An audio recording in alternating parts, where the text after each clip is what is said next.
Let's remain with this issue of food glut. We've been joined on the Zoom platform now by Member of Parliament for the Talensi constituency in the Upper East region, the Honorable Daniel Dung Mahama, to speak more on this particular issue. You're welcome to ChannelOne Newsroom, sir. Thank you very much. What is causing this food glut? Does it mean we have too much excess food in Ghana, or the food was produced but we couldn't sell it? Do you understand what's happening? Yes. Thank you very much. And thank you to all your listeners, and thank you to the people of Talensi. I think when the food glut is when we produce a lot of food where it exceeds supply of the demand. So Feed Ghana program, when we talked about it 2024 and last year and this year, a lot of Ghanaians bought into the ideas.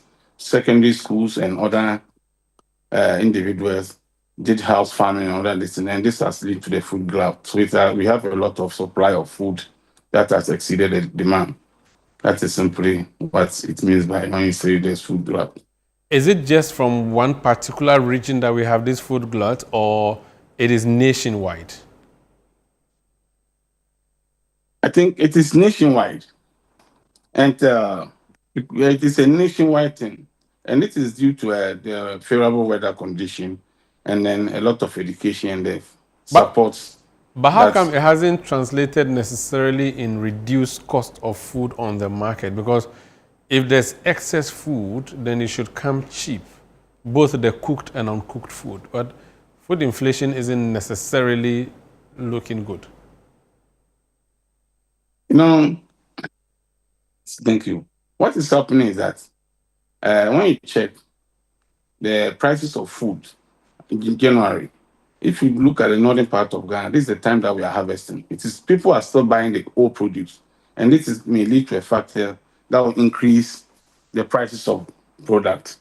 For instance, I know a friend of mine who bought maize that was last year at 900 Ghana, and he's trying to sell it at the same price. They are not buying. So when you go to the market, that person may tell you that his price of maize, which is the old one, is 900 Ghana. But when you get the new price maize, it wouldn't be 900 Ghana cedis. And this is not because the CD has improved, maybe because that could also be a problem? Or, I mean, not a problem, but a solution, a reason for this problem. No, that will not be a problem. That will not be for the that. reason. No. Okay. How are the farmers faring, though? Because, so if you have food and you can't sell, and that's your source of livelihood, how bad is it for them?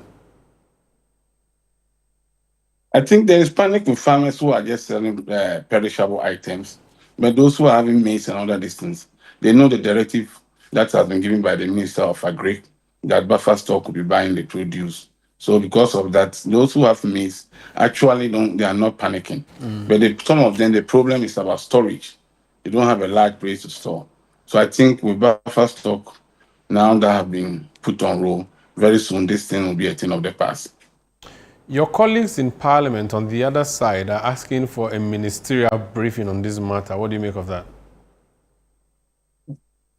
I think the minister himself has unveiled himself to the media all over, and wherever he has been, he has talked about this thing and trying his best. I think if you can check, a lot of your media have interviewed him, and he has given the directive that buffer stock will be buying this produce.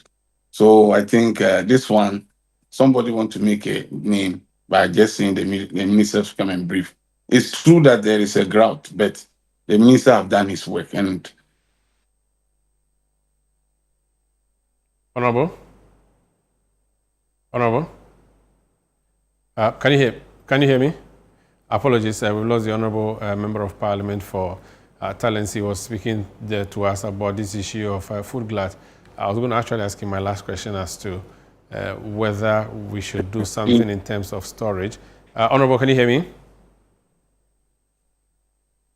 I think there's a difficulty with the connection. I wanted to know whether the last government or the previous government, one district, one warehouse could have been the solution, and how that's actually been used to deal with this matter. But it appears I have lost him. Apologies for that. Honorable, if you can hear me, one more question.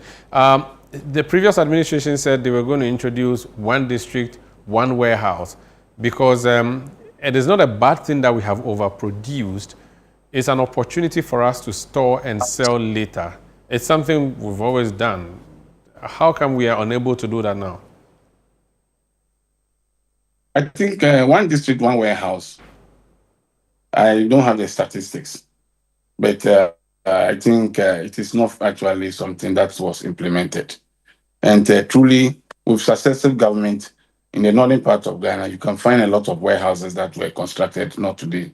But with the one district, one warehouse, I don't have the data on it, and I don't think it is actually. But our majority leader has made mention that there was some of the warehouse that was built, and it will now be put into utilization. So I think we can also use those ones.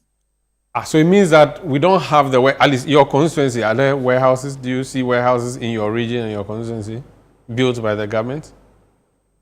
No, in Tennessee, there's no any warehouse like that we have that I can just talk of. And you are not aware that in your region there would be some? Actually, I'm aware there's some warehouses that was built.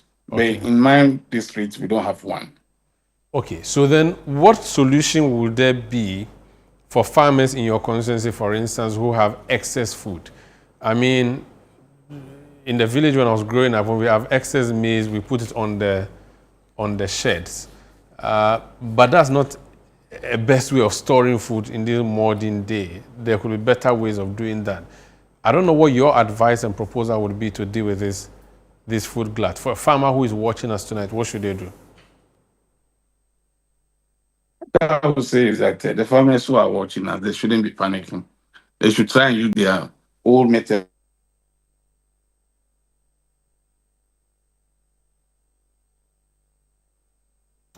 Rabo? I seem to be losing. I seem to be losing you. Can you restate Hello? that? Can you restate that point? Me. Yes. So please restate that point. I think I lost you. Yes, I said the farmers should not be panicked. Okay. Hello, can you hear me, please? Yes, I can hear you. Go ahead. Hello? Yeah, I can hear you. Go ahead. I said the farmers should not be panicked because very soon, the farmers should not be panicking. Produce and will be coming in to buy them. And in northern Ghana, as you have asked, we are now harvesting. And you know that most often when we harvest, it takes us more than 3 or 4 months that there is no rain. So I think with that, when they harvest, they will not be much panicking or anything. Our problem will only be with the perishable items, which I think they are buying them for the schools and all of these things. So far, the government is doing well with the drought that has just occurred. It's interesting you talk about the fact that they are harvesting now. If you go by the traditional method of storing, you have to clear the household warehouse before you harvest more produce and put there. If we don't have an intervention where maybe government will go in and buy it quickly, there may be a problem with even the harvesting of new produce. And then they have to plant. I don't know how they're going to deal with that balance. I mean, you are from I'm sure you are from a village. You know how these things work. How typically can this be dealt with? The balance is pretty slippery. Yes. What they are doing is that buffer stock have been instructed by the government that we should buy the excess, and they are doing that. And now, a lot of the schools, they are buying the excess for them to feed when it comes to plantain, yam, and other produce. So what I'm putting across about the traditional method of storage is, for instance, I just raised the issue that in the northern Ghana, when we harvest after November, there is no rain. So sometimes a lot of our farmers keep their produce at farm, and then it also have a lot of implication where theft, and then you have to go and be sleeping overnight in the farm. But with the directive by the Minister of Agric, I also encourage that buffer stock comes out early to buy the excess produce, since government have a lot of warehouse to store them, and this will bring a solution to it. Is this not the reason why the minister should come to the people's representative in parliament and speak to them so that they would in turn liaise and take that communication back to the farmer? You think that there's no point letting the minister come and speak to the House of Parliament like your colleagues are demanding. But based on the issues you've just raised, it's important that there's an address to the People's Parliament, yourself included. Yes. You see, if only it's about the minister to come and brief Parliament, there's no cause of alarm. But let me just tell you just some small story. There was a time that they wanted a moon to perform a sacrifice. And suddenly there was someone, when they were looking for the moon, one person said, oh, there's a moon here. And when they said, oh, the person have done well by identifying the moon, within a few minutes, he said there's another moon. Please, have you ever seen two moons at the same time? No, unless you are high. Thank you. So this minister coming to brief the House, if it's about a minister coming to just put it on the House about the measures that the governments have put in place and all of these things without any unnecessary thing, there's no cause of alarm. But maybe the minister will be in and the person will say, I've seen another moon, which may not be related to that. So that is why I think that if it's of good faith, I don't have anything against it. Very well. Thank you so much for speaking to us. Thank you very much, Sandra. I'm so grateful. I Thank you appreciate for the it. opportunity.